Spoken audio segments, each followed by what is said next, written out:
Tá se sentindo insegura? É o conhecimento que vai te deixar mais preparada para que você sustente um novo preço no seu consultório. E hoje, olha só, a gente vai investir sim em conhecimento para que você melhore os seus atendimentos clínicos. E eu quero te mostrar que não tem agenda vazia que vai te parar.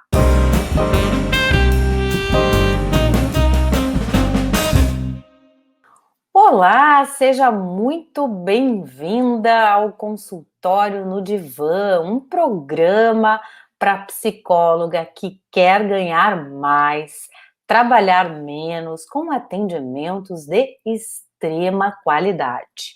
Se você não me conhece, eu sou a Débora Coelho, psicoterapeuta e mentora de psicólogas. E eu quero te lembrar da minha campanha de valorização do nosso trabalho psi, exatamente, porque a gente entrega tanta qualidade, empresta a nossa mente, trabalha com sentimentos que precisam ser lapidados, reformados. Então, pense aí, né? Se você concorda comigo que a gente precisa ser, sim, valorizados, reconhecidos no nosso fazer, se você, assim como eu, sempre pensa em prosperar na clínica com resultados clínicos e financeiros cada vez melhores, então segue comigo nessa live, porque a gente vai entender como o nosso aprimoramento técnico, o nosso conhecimento é sim a nossa saída para combater a nossa insegurança, os nossos temores ao clinicar. Isso tem sentido na minha estrada aí de 20 anos, porque eu acredito que tem 3 pilares, que são os pilares que eu pratico, né?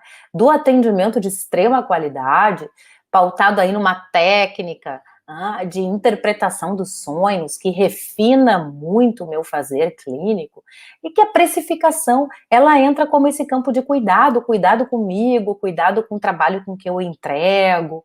E sim, esses 3 pilares sustentam a minha clínica, a clínica que eu quero que você tenha, a clínica que eu espero te inspirar a construir, que é de uma psi muito bem remunerada.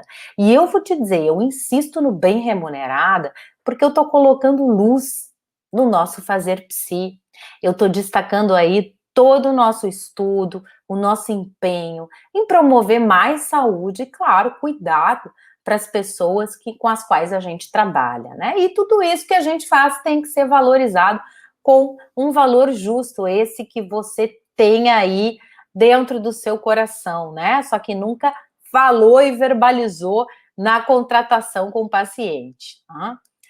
Então, colega, tá se sentindo insegura? Inseguro para trabalhar? Eu vou te dizer, é o conhecimento que vai te deixar mais preparada, inclusive para que você sustente um novo preço no seu consultório. E hoje, olha só, a gente vai investir sim em conhecimento para que você melhore os seus atendimentos clínicos. E eu quero te mostrar aí que não tem agenda vazia que vai te parar, porque é o momento de fortalecer a tua clínica e aprender a captar. Vamos lá, então? O que a gente vai conversar hoje? Sobre os pacientes que estão bloqueados. E eu gosto muito dessa expressão, porque cada vez mais eu entendo na prática clínica que a nossa tarefa é justamente retirar da frente desse paciente esses obstáculos que a pessoa coloca, os sintomas, e que fazem com que essa pessoa não possa, por exemplo, usufruir de um crescimento subjetivo, usufruir enquanto mais prazer na vida, usufruir e se reinventar e conseguir suportar uma mudança de si. Quando a gente entende que a nossa tarefa é, ao identificar, né, esses bloqueios que os nossos pacientes têm, é justamente tirar essa pilha de impossibilidades e fazer com que a pessoa se movimente novamente na vida, né, é retomar essa pessoa, reaproximar essa pessoa do quê? Da sua vontade vontade de potência. E aí eu vou trazer o meu querido amigo Nietzsche, que me acompanha pela vida fora, né, e me faz aí entender uma característica clínica que é muito comum na atualidade, que é o ressentimento. E eu aposto, né, que você tem aí ou já teve algum paciente que padeceu do ressentimento. E a gente tem que entender, bom, se esse é um bloqueio, né? Se a gente vai entender que o paciente é ressentido que chega ali no teu consultório, ele está bloqueado. Vamos entender, bloqueado em relação a quê? E o que a gente tem que fazer aí nessa nossa tarefa de remover os obstáculos para poder efetivamente produzir mais saúde nessa pessoa e sermos melhor remuneradas? Por quê? Toda vez que você estuda, se qualifica, ganha mais consciência de como trabalhar com o seu paciente, ele vai perceber que você está mandando muito bem. E é esse fato que faz com que ele também melhore e possa reconhecer o valor do seu trabalho, porque você está ajudando ele a retirar esses obstáculos que eu te falei, que fazem com que a vida da pessoa fique paralisada, a pessoa vai ficar queixosa, vai ficar, né, naquela queixa reclamo, né? Que é aquela queixa que nunca passa. E quando a pessoa pode se experimentar sem ser nesse lugar chato, ela fica muito agradecida. E aí eu te garanto, se você quer fazer um reajuste, o paciente não vai ficar dizendo, ah, será? Será que o meu terapeuta, a minha terapeuta está merecendo esse reajuste? Não, não vai ter dúvida. Porque a experiência mostra benefícios. E o paciente vai acompanhar os benefícios que você gera te remunerando melhor, tá bem? Então não esquece disso, tá? Tem coisas que a gente tem que esquecer, como eu vou contar hoje. Tem outras que a gente não pode esquecer. Essa dobradinha que eu tô dando para você, colega, não esquece não, tá? Bom, voltando lá para esse bloqueio, que eu vou chamar hoje de ressentimento, com a ajuda tanto do Nietzsche quanto da psicanálise, né?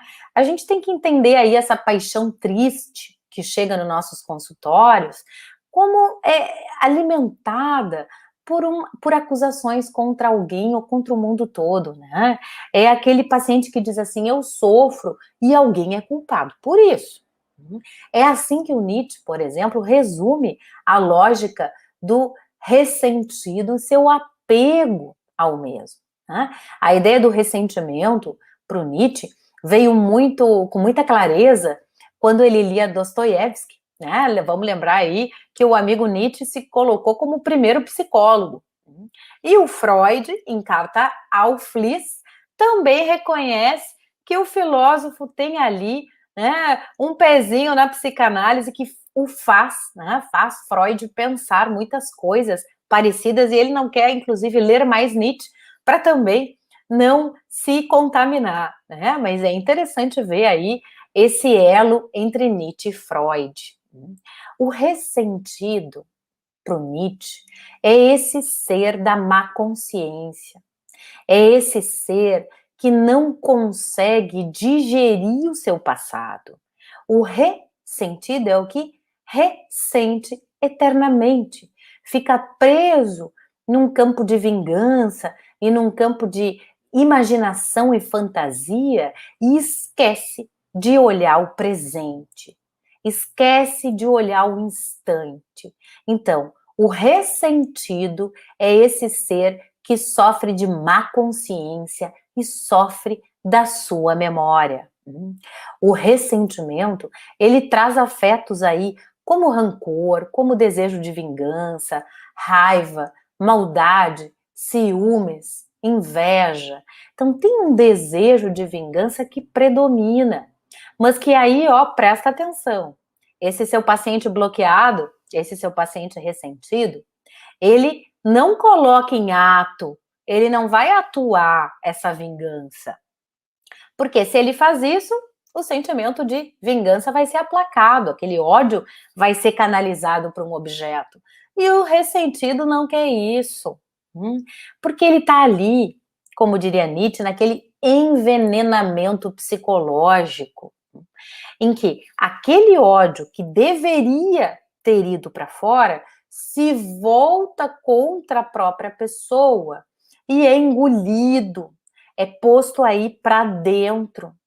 Então, tem uma reorganização do ego em que esses impulsos agressivos, impedidos de ser descarregados, né, vão gerar o quê?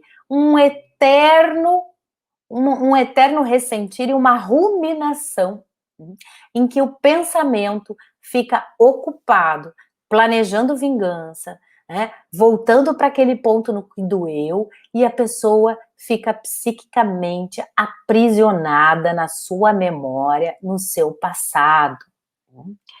E a culpa que esse paciente ressentido atribui ao outro é manifestada pelo sentimento inconsciente de culpa que esse envenenamento psíquico que a pessoa está vivendo produz, né?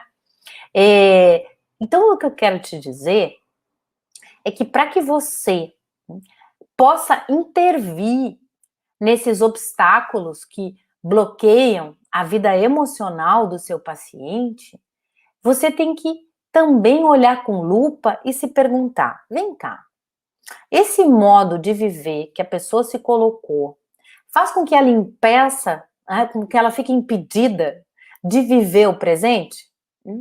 Sim. Ela fica interrompida de viver o livre curso da vida, de entrar em contato com suas potências, com suas forças? Sim. Esse ressentido, ele fica preso a um outro que ao mesmo tempo é seu cúmplice e é também seu algoz? Esse seu paciente ressentido, ele fica ruminando pensamentos, remastigando sentimentos que voltam. Você trabalha com ele numa sessão e pensa: oba, encontramos aí uma luz, vamos seguir sem, né, aquele véu do passado pesado. Volta o paciente na sessão e tchanã, não passou não, colega. Ele tá lá remoendo humilhações, ele tá lá remoendo os agravos que ele sentiu, sem poder engolir e digerir. E aí eu quero que você pense, olha só, o paciente bloqueado, ele não consegue transformar os seus sentimentos e os seus pensamentos em outra coisa, mesmo através da dor, que é aí o ponto, mola do nosso crescimento e do nosso fortalecimento. Nem por esse caminho aí ele consegue. O seu paciente ressentido, ele vai ser aí uma vítima privilegiada. Exatamente. E esse meio que ele vive, esse sentimento de vingança que ele vive, faz com que ele fique muito mais perto da pulsão de morte, alimentando seus impulsos destrutivos e claro, agindo aí através da repetição à compulsão, e fica realmente difícil para a gente, enquanto psicólogo, entender como é que eu vou desbloquear, como é que eu vou movimentar isso, como é que eu vou fazer com que essa pessoa amplie a sua capacidade de experimentar a vida, de viver, sem que fique sempre, retornando ao mesmo ponto. E aí, eu vou dizer para você, novamente, que se você está aí na luta para sair de uma agenda vazia, uma agenda que não está funcionando muito bem, se você quer ter mais pacientes, você precisa se preparar para encontrar pacientes ressentidos, pacientes que demoram a melhorar, pacientes que, inclusive, vão testar aí a sua capacidade de resistir e persistir no tratamento com eles. Se esse paciente, ele representa um desafio clínico para nós. A gente também tem que pensar aí que se ele não está tão disposto a se desprender, a gente também vai mostrar como pode, por exemplo, ser uma vida sem a marca desse passado. Como poderia ser? Como poderia ser? Pergunte ao seu paciente ressentido, se você ainda não tem e está ali na espera de um paciente, quando chegar o seu paciente ressentido, lembre-se disso que eu estou dizendo. Se você oferece uma outra versão da vida que essa pessoa possa viver, será que aí ela gostaria de estar? Porque a memória, né, que é esse adoecimento, né, se você me pergunta, tá, Débora, olha só, o paciente ressentido, ele tá bloqueado do quê? Bom, bloqueado de viver o instante, bloqueado de se encontrar consigo mesmo, né, e poder entender, vem cá, qual é a sua responsabilidade na vida, nas relações, por que sempre eu sou a coitada que levo uma bola nas costas, né, por que eu me coloco nesse lugar de sofrimento, por que eu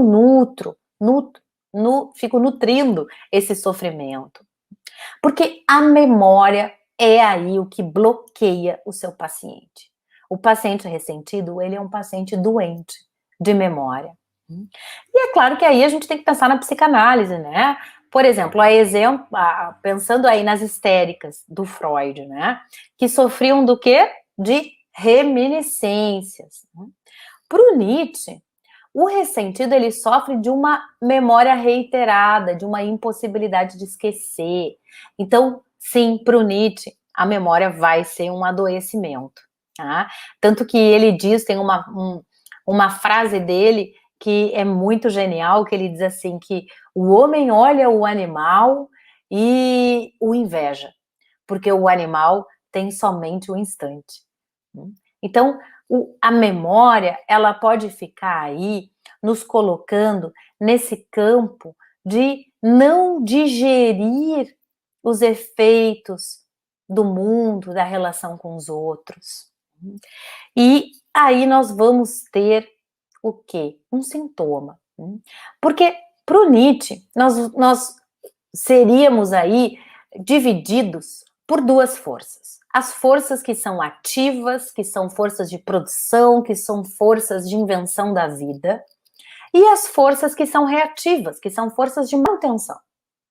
Então, frente a essa linhagem das forças que estão aí em plena ebulição no nosso psiquismo, o ressentido é esse sujeito que está ali tomado, envolvido, aprisionado por essas forças reativas que não mudam e fazem com que esse paciente repita, repita, repita. Então você vai ter que ter muita paciência.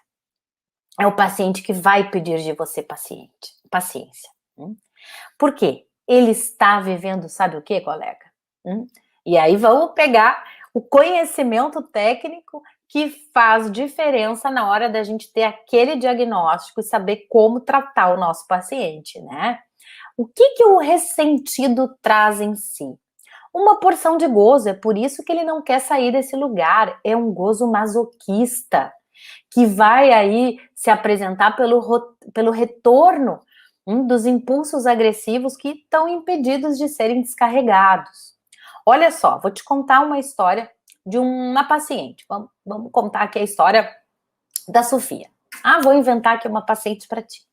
Uma mulher que está casada, já tem uma carreira consolidada, tem ali seus 40 anos, não tem filhos, e é filha única de um casal que se separou quando ela estava ali com 1 ano de idade e aos 4 anos ela perde o pai. A mãe nunca mais se casou, né? Ela conta aí com ódio e mágoa que a mãe disse muitas vezes que nunca tinha recasado porque era muito difícil arrumar namorado tendo uma filha pequena para criar. E ela sempre se sentiu, né, culpada porque era responsável pela infelicidade da mãe. Essa paciente, ela chega ao consultório com um pedido muito específico. Ela chega dizendo assim: lembra, colega, anota aí, que eu sempre digo para as minhas mentoradas também, né, Rosana? Que é o seguinte: anota a primeira frase que o seu paciente diz. Olha só o que esta moça me diz. Eu quero ser perfeita. Eu quero a tua ajuda para ser perfeita. Você precisa me ajudar a ser perfeita. Ah, Débora, tá de brincadeira. Não, não tô. Ainda bem que você é minha colega e pode dizer que a gente escuta as coisas mais doidas, né? Então a paciente chega dizendo isso. Eu não quero ser mais a mulher mais chata do mundo. É assim que ela diz, eu não quero ser essa mulher. O relacionamento da Sofia com a mãe é muito ruim. Elas pouco se falam. Ela diz até que o relacionamento era muito próximo, até que ela começou, tem um rival, né? Até que ela então começa a namorar, e é um rapaz que a mãe não aprova muito, isso lá na faculdade, é o cara com o qual ela se casa, e a paciente até consegue ter essa compreensão, esse insight de que a mãe sempre a tratou como se ela fosse propriedade dela, e dizendo aí com todas as letras, né, que a mãe nunca quis dividi-la com ninguém. E aí eu penso que é bastante provável que a culpa tenha contribuído para a manutenção dessa relação fusional da mãe com a Sofia. Mas sempre vamos encontrar ali o quê? O ódio. Sentimento que vai aparecer claramente na passagem em que ela descobre, né, uma passagem central aí da psicoterapia, que ela consegue nomear que o sentimento que ela tinha pela mãe, que ela nutria pela mãe, era ódio. E aí eu faço um parênteses. Aí a gente chegou no momento importante do tratamento. E olha aqui, por isso que eu tô dizendo, não desista desse seu paciente que tá bloqueado, que tá paralisado, que não anda. Porque ele vai andar, colega, ele vai andar. E tem esse momento aí que a gente chama dos pontos iluminados, né? Que a gente tem que aproveitar. Quando chegou nesse momento em que a paciente nomeia que o sentimento que ela nutre pela mãe é ódio, tem uma libertação importantíssima. Por quê? A paciente que quer ser perfeita só deve sentir amor pela mãe. Ora, quem é que sente ódio? Uma pessoa bem horrorosa. E ela não quer ser horrorosa, ela quer ser perfeita. Ela quer ser a filha perfeita. Então, como é que uma filha perfeita tem coragem de dizer que sente ódio pela mãe? Não pode. Então, esta possibilidade, né, de dizer para o seu paciente, sim, você pode. Você pode ter sentimentos contraditórios. Você pode amar e odiar. Você talvez possa somente odiar. E tá tudo bem. Isso não vai te tornar uma pessoa horrível. E esse fato foi muito, muito trabalhado e marcado, né? Quando ela conseguiu dizer algo sobre o outro e não só sobre si mesma, para depois dizer sobre si, né? Esse sentimento aí que era negado, reprimido, e que no caso aí da Sofia acabou sendo interiorizado, o Nietzsche vai nos dizer que se transforma em ódio sobre si mesmo. Por isso que ela não se sentia perfeita, né? A paciente diz assim: olha, quando eu fico reinventando as histórias todas de novo na minha cabeça, todas as vezes, por exemplo, em que eu não conseguia dizer nada, em que eu não conseguia dizer o que eu sentia, se eu estava com raiva, se eu tinha ficado braba, se eu tinha me incomodado com o que a pessoa tinha feito. Eu não conseguia dizer, sabe o que acontecia? O que acontecia, Sofia? Eu sentia raiva de mim mesma, porque eu deveria ter dito e eu não disse. Exemplo, aí ela conta que estava na fila do supermercado, que tinha uma torta, só tinha uma torta de limão na mão, né? E tinha uma mulher na frente que já tinha passado todas as compras, mas parecia que estava tendo ali um problema no pagamento e tal. Daí essa pessoa vira para ela e diz: é melhor você ir procurar outro caixa, porque aqui, pelo jeito, a coisa vai demorar. Quando ela conta essa cena com uma voz muito raivosa. Diz que a mulher foi muito agressiva e que na hora ela tinha vontade de socar a mulher, né? E aí, quando ela verbaliza, ela vem com todo o ódio. É uma paciente que destila ódio, tá? Então ela é uma mulher que fala muito palavrão, xinga muito as pessoas, né? Então é assim que ela se comunica, e é importante que a gente veja isso, né? Eu tive vontade de socar, vai um belo de um palavrão, né? Mas na hora eu só consegui virar as costas e procurar outro caixa. Depois eu fico pensando, recriando a situação mentalmente, e eu digo tudo que eu queria ter dito para aquela mulher na hora, na fila, e eu não consegui. Eu não consigo dizer nada, eu fico bloqueada. Depois eu fico pensando, inventando a coisa na minha cabeça, com tudo que eu queria ter dito, e aí isso me ocupa muito. Tem vezes que eu nem consigo dormir, porque eu estou lá na minha fantasia, dizendo o que eu gostaria para as pessoas. A vida dessa paciente está cheia de situações em que a gente vai ver que o ressentimento desempenha papel importante no seu funcionamento. Isso acontece, por exemplo, uma vez que ela estacionou um carro na frente da entrada da garagem, né, do seu escritório, e aí alguém estacionou um carro, né? E aí ela precisando sair, não encontrava o dono do carro, vai nas lojas próximas até encontrá-lo, e começa a dizer com muita tristeza que eu comecei falando com a pessoa numa boa, com calma, mas conforme eu fui falando, eu fui me descontrolando, e quando eu vi já estava gritando, eu estava fazendo escândalo, e eu não queria ter feito isso. Eu estava tudo indo bem, foi logo depois da nossa sessão, eu não precisava, eu estava indo bem, e aí eu fiquei super mal, porque eu me senti desrespeitada e eu não pude também fazer de outro jeito.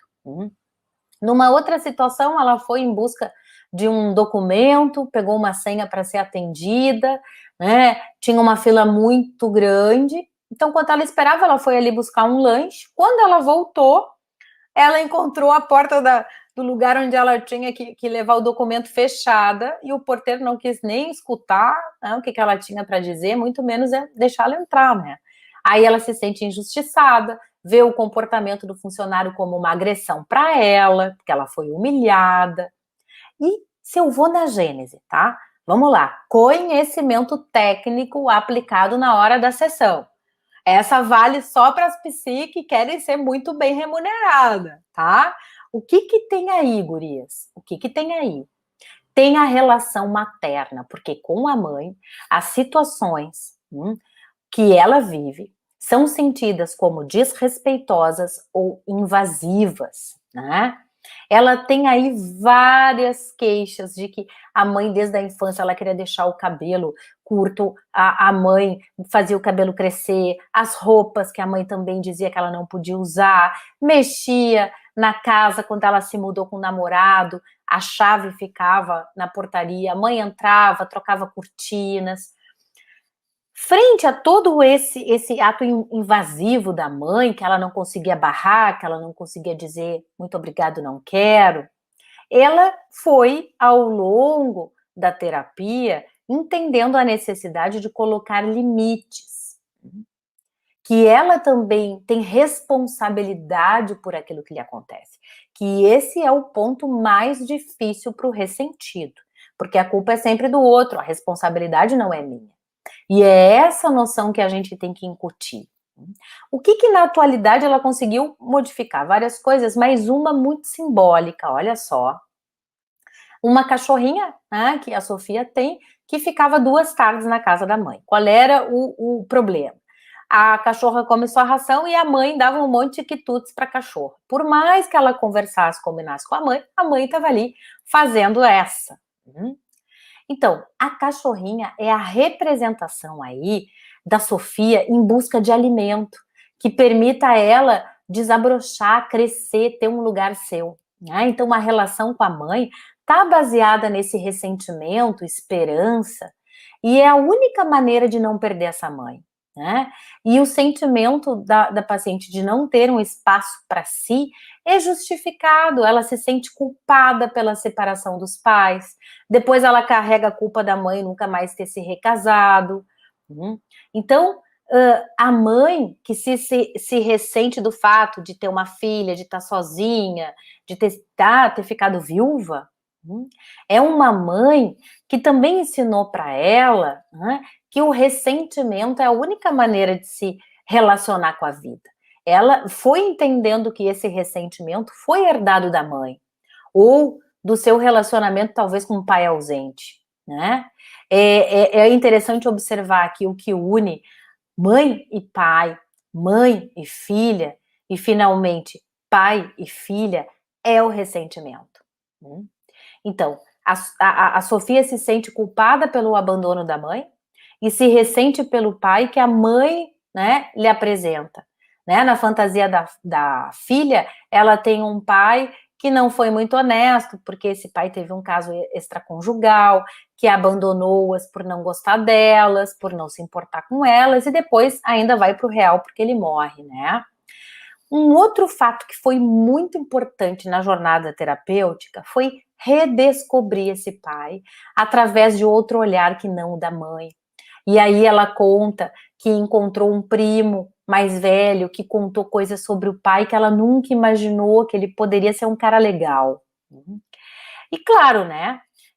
Essa cisão que o ressentido faz, ponto, olha aí, novamente, se você quer ter mais pacientes, colega, vá estudar casos clínicos, vai ganhar aí combustível técnico para quando o seu paciente chegar, você já está com a máquina azeitada, tá?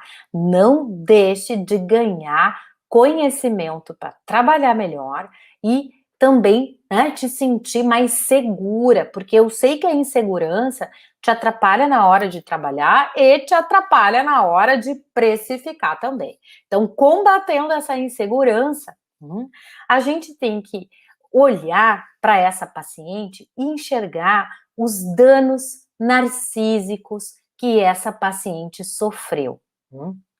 Começa aí, começa por onde a gente vai começar sempre pela relação mãe-bebê. Então, né, se com 1 ano ela já tem ali a separação dos pais, depois com 4 anos esse pai morre, ela também convive no início da sua vida mental com uma mãe que não está 100% disponível para ela, porque está curando as suas dores, está curando as suas feridas enquanto mulher, está sozinha naquela jornada com a criança, com o bebê. E depois é uma mãe deprimida, em luto. Então a gente tem aí uma gênese, né, do ressentimento, pensando que houve uma falha narcísica. Né? A Sofia, que poderia ter sido investida como esse bebê, né, a majestade que Freud nos fala, não foi, porque a mãe estava ali voltada para sua própria dor, incapaz de narcisizar essa bebê.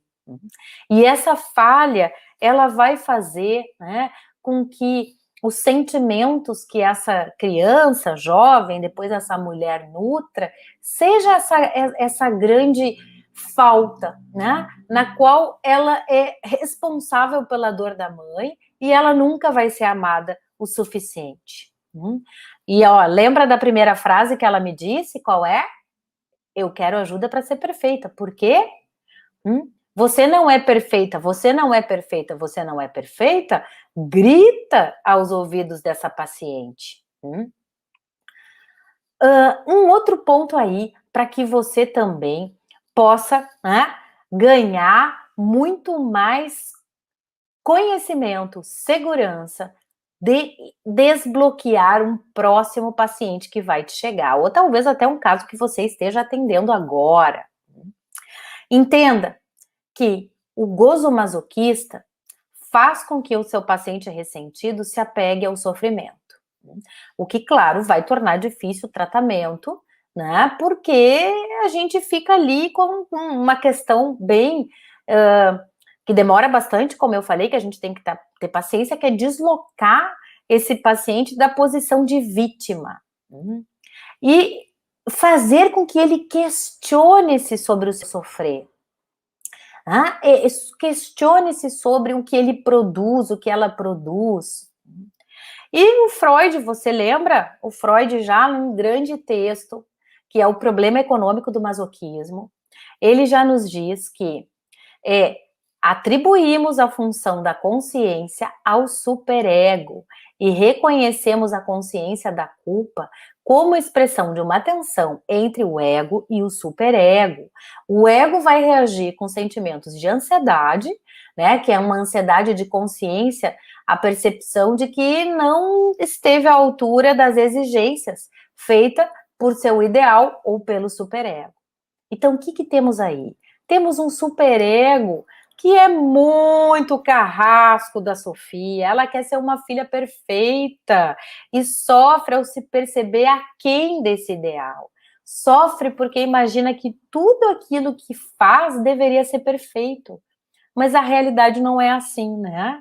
E se ela não é perfeita, o que acontece? Ela não tem valor.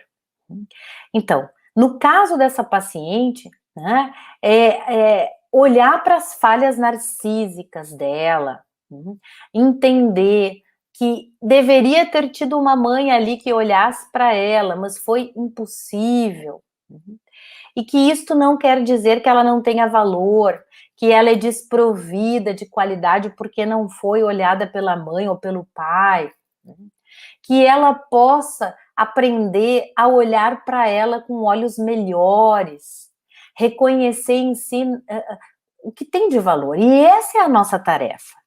Né? Lembre-se lá do Winnicott. Se o paciente ficou impedido de viver alguma coisa em alguma fase do desenvolvimento, que talvez fosse função paterna ou materna, você vai fazer isso. Você vai entregar para essa paciente esses olhos valorizados que ela precisou ter e não teve. E o ressentimento, ele vai se dissolvendo. Claro que ao longo do processo terapêutico, como diz o Nietzsche, através do quê? Do esquecimento. Do esquecimento do quê? Do esquecimento do que o outro não fez, para pensar no que eu posso fazer. O esquecimento é salutar? Claro, ainda mais para o ressentido. Só assim a gente vai eliminar essa primazia dessas forças mortíferas que deixam a pessoa paralisada e vai dizer, vamos caminhar, vamos em busca de outros olhos que te devolvam o valor, que façam com que a vida fique melhor, fique um mundo mais agradável, não um mundo tão bélico. E a gente vai ajudar a essa menina, que é a idade emocional da paciente, a crescer, a entrar numa posição mais depressiva, né, na qual existe sim a coexistência dos sentimentos bons e maus, e que é possível sim ela conseguir perdoar a si mesma, ao pai, à mãe, e entrar em contato com o seu ódio e fazê-lo girar, fazê-lo caminhar, não ficar intoxicada e envenenada. E o que foi aí fundamental nesse campo de interação com o ressentimento, né, que eu tive e tenho com outros pacientes também, é reconhecer, ajudar o paciente a reconhecer, a nomear os sentimentos de ódio, para que aí a gente já comece a movimentar, que é o que o seu paciente está impedido. Então, perceba, colega, você ganhando aí, né, esse incentivo para entender mais a psicodinâmica, conseguir ter ali mais claramente quais são as ferramentas que você vai oferecer para cada situação que o seu paciente te apresenta, você vai conseguir ter muito mais domínio do fazer clínico. E é isso que importa quando a gente também quer crescer na profissão e precificar melhor. Te agradeço pela companhia e uma ótima noite. Fica pensando aí em como você vai crescer na clínica. Tô junto. Tchau, tchau.